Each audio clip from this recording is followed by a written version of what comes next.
Good morning, class 10th student. Today 28 August 2020 on Friday.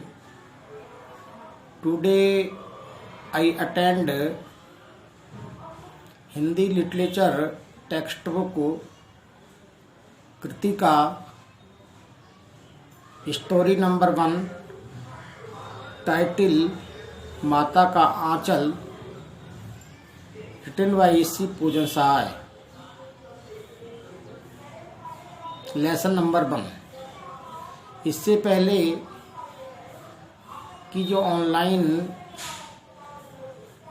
Video class थी उसे मैंने इस लेसन की आपको समरी बताई थी और समरी के साथ साथ मैंने वर्ड मीनिंग भी आपको होमवर्क में दिए थे। आपको कृतिका की सेपरेट नोटबुक बनानी है, ज़्यादा वो थिक ना हो, थोड़ी पतली नोटबुक, क्योंकि ज़्यादा चैप्टर नहीं है, 5 चैप्टर हैं, उनमें से भी एक आज जो है शॉर्ट लिस्ट कर दिया गवर्नमेंट ने इस वर्ष। मैं आपको इसकी भी सूची दे दूंगा, ऐसे भेज दिया है मैंने।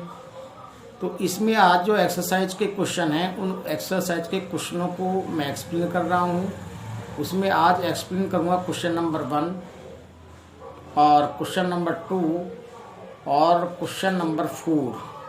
क्वेश्चन नंबर जो 3 है आपको इसे छोड़ देना है, क्रॉस लगा देना है, इसे नोटबुक में भी नहीं लिखना है। 3 क्वेश्चन है, तीनों को आपको नोटबुक पे नोट भी करना है आज की डेट में होमवर्क में।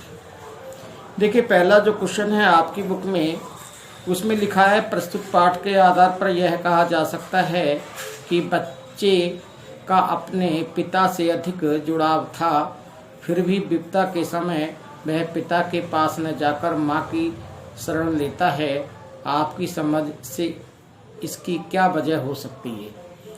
देखिए जो आपने पाठ ये पढ़ा है, मैंने भी जो आपको समरी एक्सप्लेन की है, निश्चित रूप से जो बालक भोलानाथ है जिसका वास्तविक नाम तारकेश्वर है, उसका पिता से काफ़ी अधिक जुड़ाव है। यहाँ तक कि वो रात्रि में पिता के पास ही सोता है, मॉर्निंग में पिता ही उसे अपने साथ नहलाते धुलाते हैं, पूजा में बैठाते हैं, उसकी ललाट पर तिलक आदि लगाते हैं और उसके साथ अपने साथ फिर उसे जो है गंगा जी में मछलियों को जो आटे की गोलियां देने के लिए जब जाते हैं उसे अपने कंधे पर ले जाते हैं और वापस भी कंधे पर ही लाते हैं। रास्ते में उसके साथ विभिन्न प्रकार की अटखेलियाँ, विभिन्न प्रकार के खेल बच्चे के मनोरंजन के लिए करते हैं। बच्चा अपने पिता के साथ ही भोजन करता है और अधिकाधिक जो समय है अगर वो मोहल्ले के बच्चों में भी खेलता है तो उसमें भी पिता की सहभागिता रहती है। इन सारी बातों से स्पष्ट होता है कि जो बच्चा है तारकेश्वर नाथ, उसका अपने पिता से काफ़ी हद तक लगाव है। परंतु ये भी निश्चित सी बात है कि जब कोई बच्चे के साथ विषमता पैदा हो जाती है, जब कोई समस्या पैदा हो जाती है, जब वो अपने को थोड़ा सा असुरक्षित महसूस करता है, तो केवल उसे माँ का आंचल चाहिए, माँ की शरण चाहिए। ये हर बच्चे का स्वभाव है, क्योंकि ये माता का बच्चे के प्रति वात्सल्य प्रेम है, वात्सल्य भाव है। अगर आपने सूरदास का कृष्ण से संबंधित काव्यांश पढ़े हो, चैप्टर पढ़ा हो, तो उसमें कृष्ण की बहुत सारी बाल लीलाओं का वर्णन है और उसमें माता यशोदा को सीधे सीधे उनसे बहुत अधिक घनिष्ठता के साथ प्रदर्शित किया गया है। यही वात्सल्य भाव है। उसका कारण बहुत सारी बातें हैं। पहली बात तो ये है कि माँ अपने घर में बच्चे को 9 माह तक रखती है, उसका उस बच्चे से आंतरिक जुड़ाव हो जाता है। बच्चा, अधिकांश बच्चे माँ के संपर्क में ज़्यादा रहते हैं। दूसरी बात ये भी है, तीसरी बात ये है कि थोड़ा सा पिता से बच्चों को भय लगता है, कहीं पर कोई गलती हो जाती है तो वो माता को बेझिझक बता देते हैं, क्योंकि माता को वो सुरक्षा का मानते हैं। माता को इतना स्नेह होता है कि बच्चे की बहुत सारी गलतियों को वो पिता से छिपा जाती है, इसलिए बच्चे का अधिक लगाव हो जाता है अपने माँ से, और माँ से अधिक लगाव के कारण यही है कि सबसे पहले उसे वहाँ पर सुरक्षा मिलती है, कवच सुरक्षा कवच मिलता है, बहुत बड़ा स्नेह मिलता है, दुलार मिलता है और बहुत बड़ी हमदर्दी मिलती है। ऐसा नहीं पिता से भी मिलती है, परंतु जो वात्सल्य भाव है, जो अंतःकरण की भावना है, जो अंतःकरण से जुड़ाव है बच्चे का, वो माता के प्रति ज़्यादा है, क्योंकि वो माता के ही गर्भ में 9 माह तक रहा है और माँ ने भी उसे अपने गर्भ में 9 महीने तक रखा है। अधिकांश जो प्रारंभिक स्थिति में जो चेष्टाएं, जो थोड़ी सी बाल लीलाएं कहिए, वो माँ के साथ ही बच्चा शेयर करता है। इसलिए बालक तारकेश्वर नाथ का पिता से बहुत बड़ा लगाव है, अधिकांश समय वो पिता के साथ व्यतीत करता है।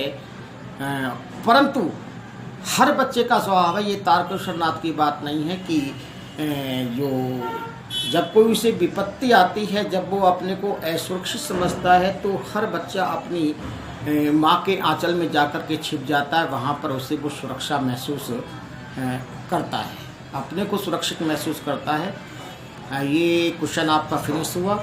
इसी के साथ साथ आपकी जो एक्सरसाइज है उसमें दूसरा क्वेश्चन है, आपके विचार में भोलानाथ अपने साथियों को देखकर शिक्षकता हुआ क्यों भूल जाता है? ये बाल स्वभाव है।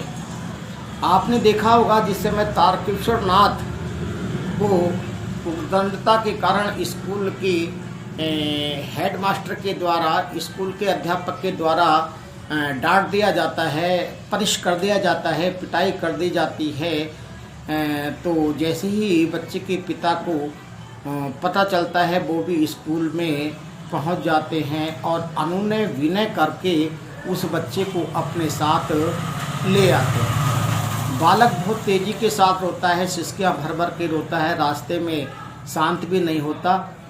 जैसे ही उसे रास्ते में उसके हमजोली बच्चे मिलते हैं तो वो पिता की गोद से उतर जाता है और वो हमजोली बच्चों में खेलना कूदना प्रारंभ कर देता है और सिसकियाँ लेना भी बंद कर देता है और रोना धोना भी बंद कर देता है। तो ये बच्चों का स्वभाव है, बच्चा बच्चों में ही खेलना पसंद करता है, बच्चा बच्चों के साथ ही विभिन्न प्रकार की क्रीड़ाएं करना पसंद करता है। और ये स्थिति है, बच्चा बच्चों के साथ घूमेगा फिरेगा, खाएगा खेलेगा, हमजोली के साथ, वो भी हमजोली के साथ, हम उम्र के साथ। ये बच्चों का स्वभाव होता है, इसमें कोई विशेष बात तारकेश्वर नाथ की ही नहीं है। तो तारकेश्वर नाथ का भी ऐसा ही स्वभाव था, वो बच्चों के साथ, जैसे ही वो थोड़ा सा बड़ा होता है तो अपने पिता के साथ भोजन करके जो है घर के बाहर आता है और घर के बाहर आकर के विभिन्न प्रकार की जो बाल क्रीड़ाएं उस समय होती थीं, उन क्रीड़ाओं में अपने हमजोली बच्चों के साथ, हमजोली मित्र मंडली के साथ लग जाता है। तो यही तारकेश्वर नाथ ने भी किया। बालक अपने पिता की गोद में जो शिक्षक रहा था स्कूल से वापिस आते समय, वो बच्चों को देख कर के खुश हो जाता है और पिता की गोद से उतरने की जिद करके उनके पास चला जाता है और रोना भी बंद कर देता है, सिसकना भी भूल जाता है। ये आंसर हुआ इसका। और क्वेश्चन नंबर 3 को मैंने कहा है कि इसी क्रॉस कर देना, इसी नहीं करना है। क्वेश्चन नंबर 4 देखिए आप, भोलानाथ और उसके साथियों के खेल और खेलने की सामग्री आपके खेल और खेलने की सामग्री से किस प्रकार भिन्न थी? क्योंकि ये पुरानी बात हो गई है, पुराने समय का चैप्टर लिखा हुआ है। पुराने समय में इसी प्रकार से बच्चे अपने हमजोली मित्रों के साथ खेल की गतिविधियों को अंजाम देते थे, इसी प्रकार से खेलते थे। वो अपने पिता के साथ, तारकेश्वर नाथ या भोलानाथ जो है अपने पिता के साथ कुश्ती भी लड़ता था, कांट के घोड़े पर सवारी भी करता था, घर के चबूतरे के एक कोने में अपने हमजोली मित्रों के साथ एक नाटक मंच बना कर के विभिन्न प्रकार के रंगमंच से संबंधित बच्चों की मंडली के साथ वो विभिन्न प्रकार के काम करता था, जैसे गुड्डे गुड़िया का विवाह कराना, मिठाइयों की दुकान लगाना, मिट्टी के ढेलों के लड्डू बनाना और पत्तों की कचौरियाँ बनाना, गीली मिट्टी की जलेबियाँ बनाना, घड़े के टुकड़ों की बताशे बनाना और आपके छोटे छोटे टुकड़ों, जो घड़े के टुकड़े होते हैं छोटे छोटे, उनके पैसे आदि बनाना। इसके साथ साथ बालक भोलानाथ मिट्टी का घरौंदा भी बनाते थे, मिट्टी का अपना घर भी बनाते थे और कभी कभी उसी चबूतरे पर वो खेती आदि भी करते थे। इसके साथ साथ जैसे बच्चे एक दूसरे के आपस में विवाह आदि का प्रोग्राम करके बारात आदि का जुलूस भी अपने मोहल्ले में वो तारकशनाथ अपने हमजोली मित्रों के साथ निकालता था। मिट्टी के दिए को तराजू के पल्ले बनाता था, विभिन्न खेती करता था। उस खेती की रास को मिट्टी वो दीपक के जो पल्लों को जो है एक स्टिक में बांध करके एक तराजू बना करके, उनसे वो मिट्टी थी परंतु वो एक प्रकार की रास मान करके खेती का जब वो प्रोग्राम करते थे खेलने के तरीके से, तो उसी से वो उस बंटवारा भी आपस में उस खेती की राशि का करते थे। परंतु आज का जो समय है, आज का समय बिल्कुल परिवर्तित हो गया है। जिस समय का ये लेखक ने वर्णन किया है, उस समय भारतवर्ष में संयुक्त परिवार पाए जाते थे, संयुक्त परिवार, ज्वाइंट फैमिलियाँ।